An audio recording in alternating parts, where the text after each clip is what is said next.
Hi everybody, welcome back to the Bolt Hole Biker. Well, today I'm making a video that hopefully is going to clear up a little bit of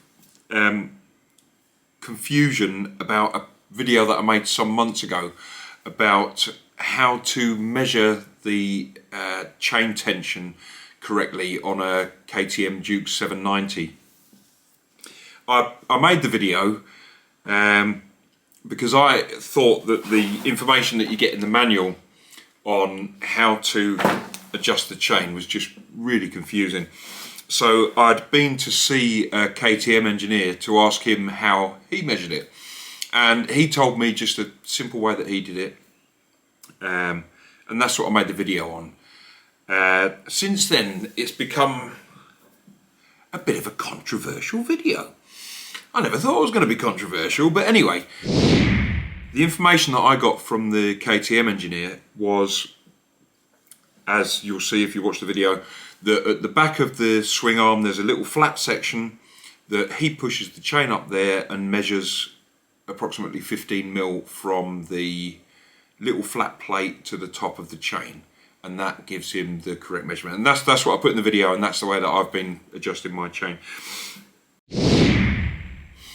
In the manual there are two measurements.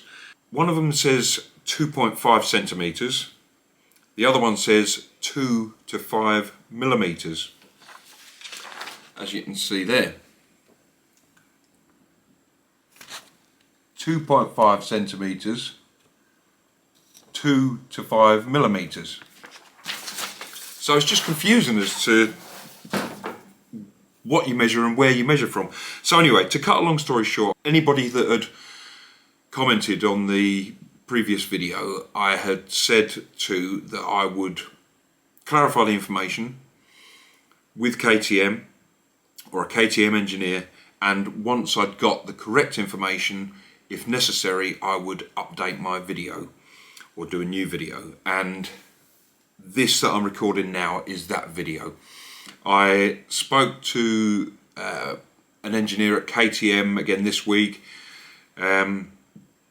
explained why I was speaking to him and that I needed to really pin down exactly how to get the correct measurement for the chain, and I now have that information for you.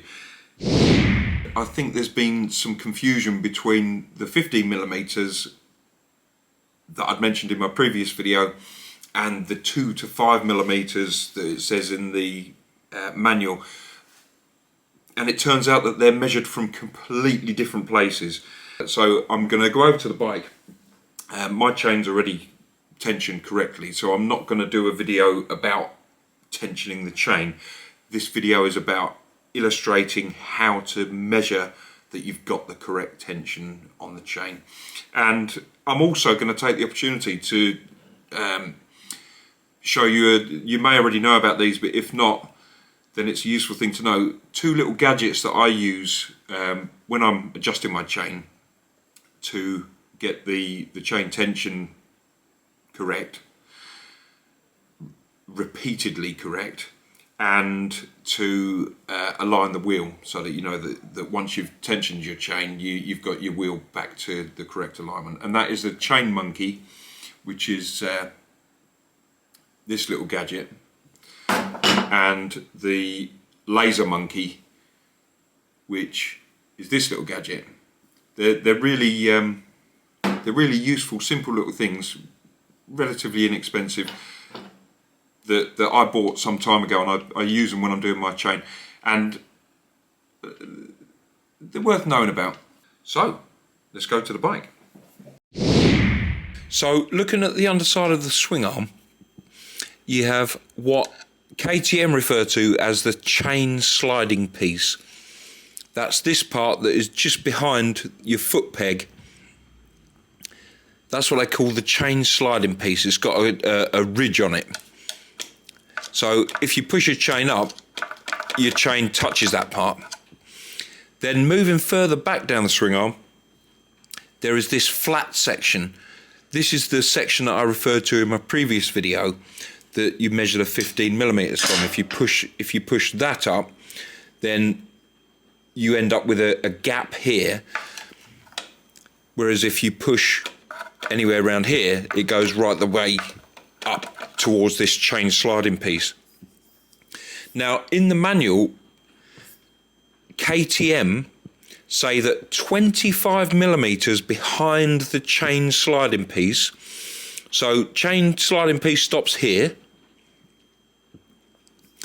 25mm behind there, so about an inch behind there, which is approximately here, you push the chain up and you measure from the underside of the swing arm to the top of the chain, and that measurement should be between 2 and 5mm.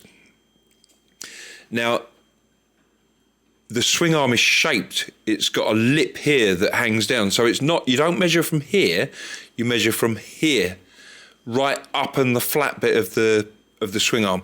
So in order to get that measurement, you kind of have to be looking behind this piece, which makes it a bit difficult to measure.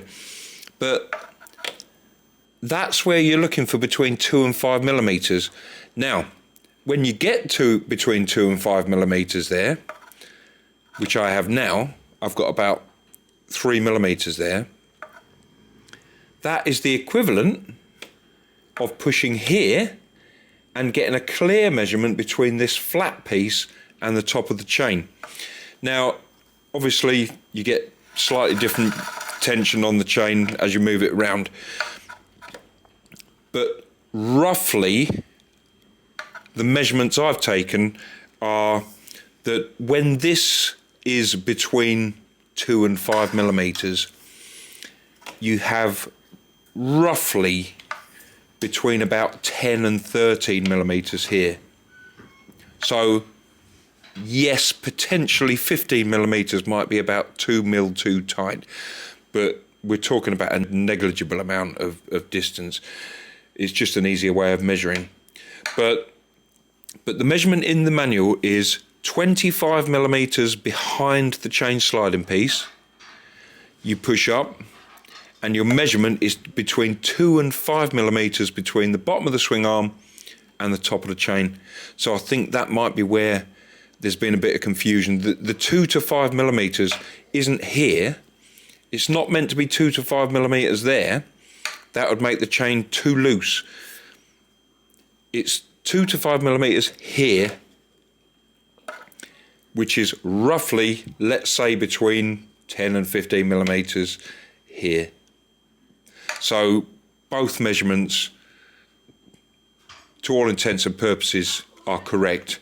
It's just a discrepancy between where the measurements are taken from.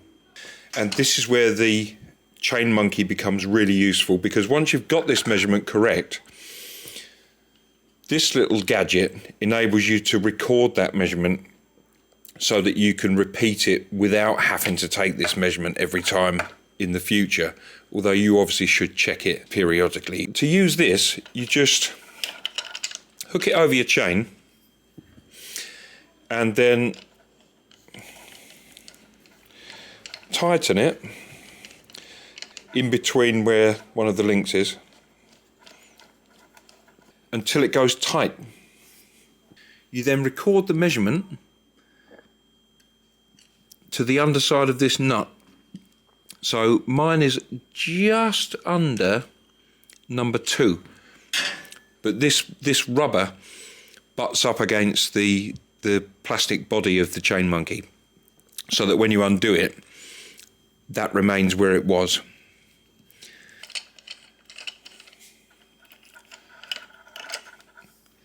Meaning that you can then wind it back up to the rubber and record your measurement. So mine's on just under 2. So next time I want to tension the chain, all I've got to do is hook this back onto the chain, tighten it to number 2, or until the rubber engages with the body, and then make my chain adjustment until this goes tight. And that's the correct adjustment then. It's really simple. It's such a brilliant little gadget. So once you've adjusted your chain, how do you know that your wheels are lined properly? Well, there's obviously the traditional sort of longhand ways of doing it, using bits of string and lengths of timber and what have you, or laser monkey. So the laser monkey just clamps onto your rear sprocket on a flat section. The sprocket on a Duke has only got very narrow flat sections, so I normally use a couple of bits of plastic, just flat pieces of plastic, to give it a wider area to clamp onto.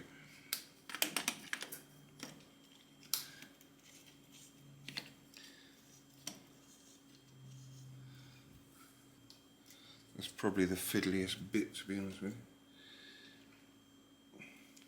But once that's clamped on, you switch the laser on.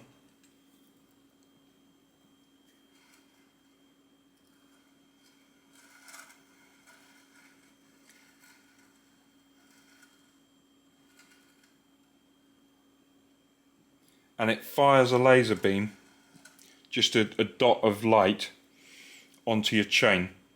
Now you can lift this up